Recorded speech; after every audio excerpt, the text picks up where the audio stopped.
relnya nanti komponennya dia akan membuka meshing, Pak. Iya, iya. Kalau Bapak mau bikin meshing, terus di atas ada meshing, gimana berhubungan modalnya, Pak? Iya, iya.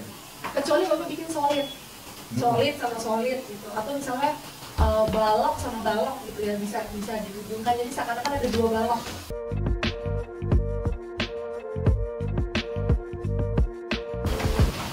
Poin ini dan ini, tapi gaya yang kita dapatkan itu cuma satu. Jadi kita masukin gayanya di tengah, terus kita rigid link ke empat ini.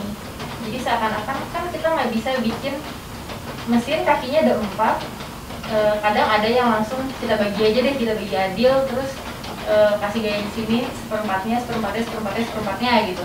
Tapi ada juga gaya yang nggak bisa kita bagi kayak gitu, misalnya gaya untuk rotasinya dia, jadi kita kasih gaya aja di tengah, terus kita rigid link ke sebelahnya. Jadi fungsinya rigid link sebenarnya lebih untuk membagi gaya secara adil di modelisasi tertentu.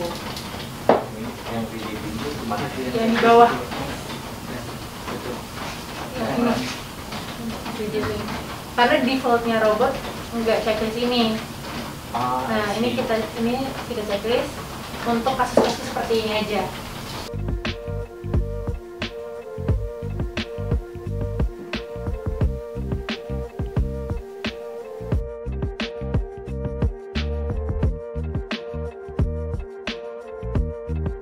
Kalau misalkan kita bikin di modeling manual kayak gini, dia sistemnya kotak-kotak.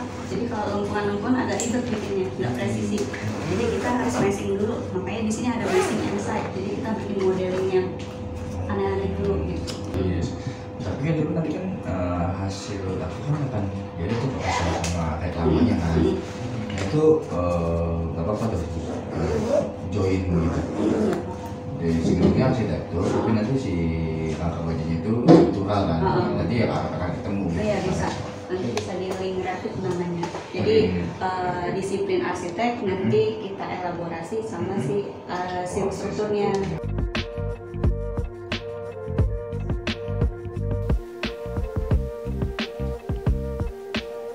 Nah kemudian kita atur offsetnya, misalkan sama ya 4000, enter, kemudian, nah kita arahkan ke sini. Tapi yang diarahkan itu kalau bisa agak ke atas, karena kalau ke bawah nanti numpuk sama level yang sebelumnya. Kalau ke atas. Iya, iya seperti ini. Tapi jangan terlalu jauh juga. Jadi dekat sama level referensi sebelumnya. Kemudian tinggal diklik kiri. Nah jadinya seperti itu, bisa dicoba. Kayak family and type. Jadi kita tahu nih family-nya jenis yang apa dan tipenya tipe yang apa. Kemudian kita tambahkan volume juga. Ini saya ketik saja di sini, nanti dia Harus pasang si Indonesia ini lebih rendah dari fungsinya tuh jarak potong dari paling atas, upgrade-nya sama paling. Jadi kalau fondasi itu kan dia di bawah dia. Berarti kalau misalnya kita pasangnya bottom di 0, kan dia berarti sesuai dengan si elevasi mana nih. Sedangkan berarti yang bagian 2015 nggak kelihatan. Jadi bagian bottomnya harus kita gedein.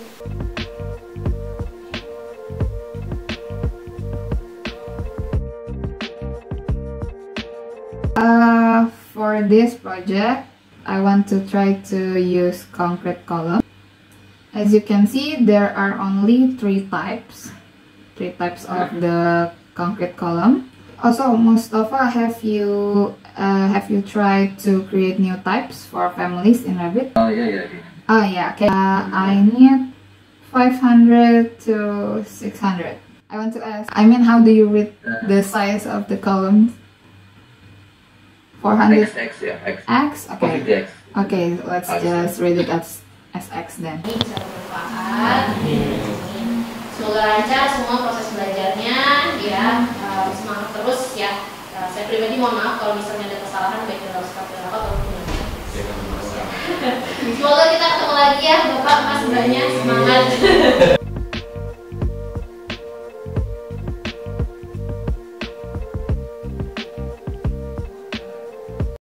if you want to start with BIM, the first thing that you have to provide is the human resources, and then the technology and the processing. In Navisworks, you can compile 3 different models like structural, architectural, and MEP. Okay, here's the model. This is the coordination between the 3 disciplines. You can check it by the selection tree. And if you want to isolate the model, you just click the selection tree, right click, and then check the click height. And then you can click run the test. And here's the report you can see. It will give you any information about where the crash is happened. And then you can see what object it is. If you have any data from Primavera or Microsoft project, you can import it into the Navisworks and you can integrate it into your model.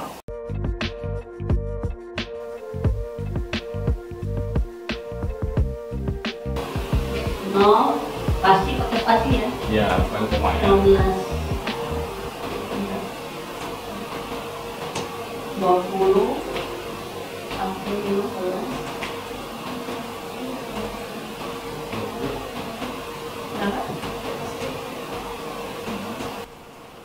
Material set. Because the construction industry is always improving and growing.